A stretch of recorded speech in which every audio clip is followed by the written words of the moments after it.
Bem-vindo ao canal Escatológico. Um argumento muito bendito para a segurança do crente se encontra na intercessão de Nosso Senhor. Não necessitam buscar a referência bíblica, pois vocês a conhecem muito bem, que mostra a conexão entre a intercessão viva de Cristo e a perseverança de seu povo. Portanto, pode também salvar perfeitamente os que por ele se chegam a Deus, vivendo sempre para interceder por eles. Hebreus 7, 25. Nosso Senhor Jesus não está morto, ele ressuscitou, subiu à glória e agora intercede sobre a base do mérito de sua obra perfeita diante do trono eterno. E conforme ali intercede por todo o seu povo, cujos nomes estão escritos em seu coração, como os nomes de Israel estavam escritos no peitoral do sumo sacerdote. Sua intercessão salva seu povo até o fim. Eu sou o PB Lemos Filho e você está no canal Escatológico.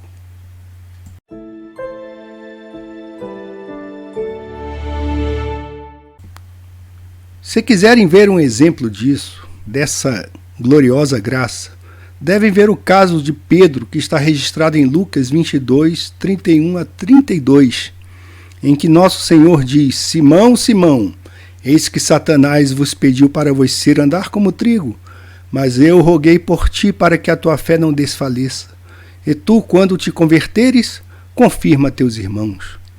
A intercessão de Cristo não salva seu povo das provas, nem das tentações, nem de ser sacudido de cima para baixo como trigo na peneira, nem tampouco salva de uma certa medida de pecado ou dor, mas sim salva da apostasia total. Pedro foi conservado, e ainda que ele tenha negado o Senhor, isto foi somente uma exceção à grandiosa regra de sua vida. Pela graça, prosseguiu seu caminho, mas não somente neste momento, mas muitas outras vezes, mesmo que tenha pecado, tinha um advogado diante do Pai, Jesus Cristo, o justo.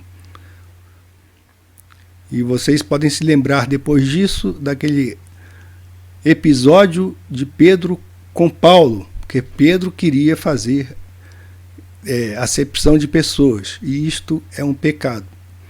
E ele foi advertido por Paulo. Se vocês desejam saber como Jesus intercede, leiam com calma em suas respectivas casas, aí no seu lar, onde você está vendo esse vídeo. Então é só ler o capítulo 17 do livro de João, que é conhecido, esse capítulo, como a oração do Senhor. E que oração que Jesus fez! Então ele diz: estando eu com eles no mundo, guardava-os em teu nome. Tenho guardado aqueles que tu me deste.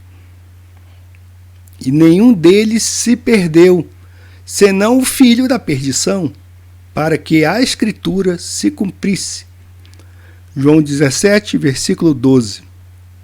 Judas se perdeu, mas Judas foi dado a Cristo como um apóstolo e não como uma de suas ovelhas. Ele tinha uma fé temporal e manteve uma profissão temporal, mas nunca teve vida eterna, pois do contrário, teria vivido. Esses gemidos e esses clamores do Salvador que acompanharam suas súplicas no Getsemane foram ouvidos no céu e foram respondidos: Pai Santo, aos que tu me deste, guarda-os em teu nome. Jesus fez uma oração ao Pai e o Pai respondeu. O Senhor os guarda por meio de sua palavra e seu Espírito, e sempre os guardará. Se Jesus Cristo intercede por mim, não posso ter temor nem da terra, nem do inferno. Essa voz que vive e que intercede tem poder para guardar os santos, e também o tem no próprio Senhor vivente, pois ele disse: porque eu vivo e vós vivereis. João 14:19. Um outro argumento é que acumulamos uma segura confiança na perseverança dos santos pelo caráter e obra de Cristo. Não é algo que o homem é capaz de fazer. Mas se você o conhece, pode dizer o mesmo que o apóstolo disse em 2 Timóteo 1,12.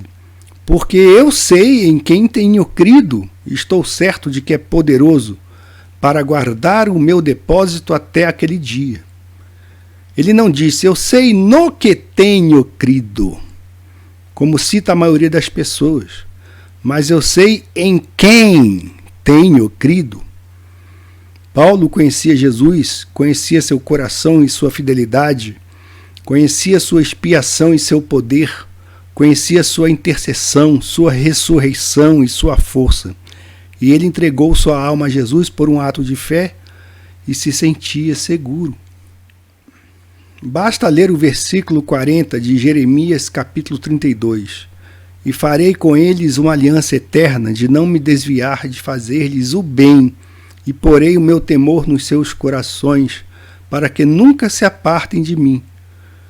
Deus não se apartará deles, e eles não se apartarão dele. O que pode ser maior garantia de sua perseverança até o fim? Agora é muito claro que este é o pacto da graça no qual vivemos, com base na Epístola aos Hebreus, pois o apóstolo cita essa passagem com esse objetivo no capítulo 8. O tema é mais ou menos assim. Eis que virão dias, diz o Senhor, em que com a casa de Israel e com a casa de Judá estabelecerei uma nova aliança, não segundo a aliança que fiz com seus pais, no dia em que os tomei pela mão para os tirar da terra do Egito. Como não permaneceram naquela minha aliança, eu para eles não atentei, diz o Senhor. Porque esta é a aliança que depois daqueles dias farei com a casa de Israel, diz o Senhor. Porei as minhas leis no seu entendimento, e em seu coração as escreverei. E eu lhes serei por Deus, e eles me serão por povo. O antigo pacto tinha um se, ou si, incorporado nele, e, portanto, sofreu um naufrágio. Era, se vocês obedecerem, então serão abençoados. E vem uma falha da parte do homem, e todo o pacto termina em desastre. Era o pacto das obras, e debaixo desse pacto estávamos em servidão, até que fomos libertados dele, introduzidos no pacto da graça, que não tem nenhum se ou si incorporado, mas que se manifesta claramente no peso da promessa. Eu farei e vocês serão em todo momento. Eu serei o Deus deles, eles serão o meu povo. A ideia de se apartar totalmente da graça é uma relíquia do velho espírito legal. É uma separação da graça para cair novamente debaixo da lei. E então aqui há uma exortação que depois de sermos escravos emancipados e termos tido as ataduras de servidão legal afrouxadas de nossas mãos, nunca devemos consentir ter essas ataduras novamente. Cristo nos salvou, se de fato cremos nele, e não nos salvou por uma semana, ou um mês, ou um trimestre, ou um ano, ou 20 anos, mas Jesus nos deu a vida eterna. Deus nos deu a vida eterna por meio de Cristo. E nós nunca pereceremos, nem ninguém nos arrebatará de sua mão. Regozijemo-nos nesse bendito pacto da graça. Fica a dica.